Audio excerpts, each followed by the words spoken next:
So, paano ko nasabi na ito ay isang bansa o isang alliance o isang strong na, na tao? Kasi po, hawak niya ang isang gintong pamukpok. Hindi ito timbangan. Ito'y isang solidong ginto. Ayan. At ano ang kasunod, ang bago ko ito nakuha, ano ang una kong binasa? Nakita nyo, di ba? Isang demonyo at saka dalawang tao. Sino yan? Na gusto, tapos ito ang magiging katapat. At ito ang taong ipagtatanggol nito. Yan ha, malinaw. Yan, malinaw na malinaw, again and again. Binabasa ko lang po ang interpretasyon ng tarot. Again, hindi lang ito isang alliance na bansa, may isa pa. Secondary sa taas at lakas ng bansang ito at ng taong ito. So may isa pang, bakit sinabi ko namang ito'y kaalyado nito? Nito bakit? Kasi po siya ay bughaw.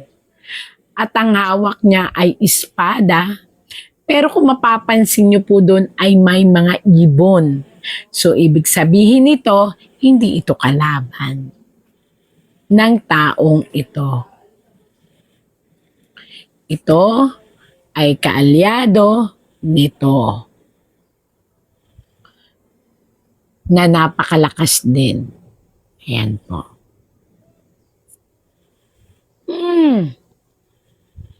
At bukod dito sa dalawang ito, actually ito tao at bansa na po ang pinag-uusapan natin Ito naman ay susuportahan ng sariling mamamayan nito.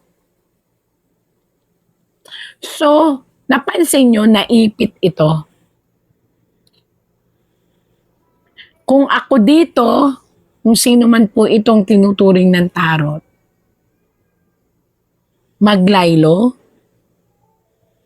at hayaan na gumalaw itong tatlong magkakaalyado upang hindi ito maipit, itong devil at itong dalawang taong ito, babae at lalaki. Maiipit ito in the future. Ito ang pinakamalaking kaalyado po nito. Taong bayan. Bakit sinabing taong bayan? Again and again, tatlot po ito. Pero nakita nyo, may mga aso. Kompleto siya. At may matanda. Ano yung matanda? Ito ay matanda na sumisignos o sumisinyales ng isang matandang pagmamahal ng mga tao. At ito ay maaaring pagsama-samahin ang kanilang mga impluensya. Maaaring ang mga ito ay nakaupo sa politika or maaaring ang mga taong ito ay binugso ng isang konstitusyon o isang relihiyon. Yun po yun Ang linaw po.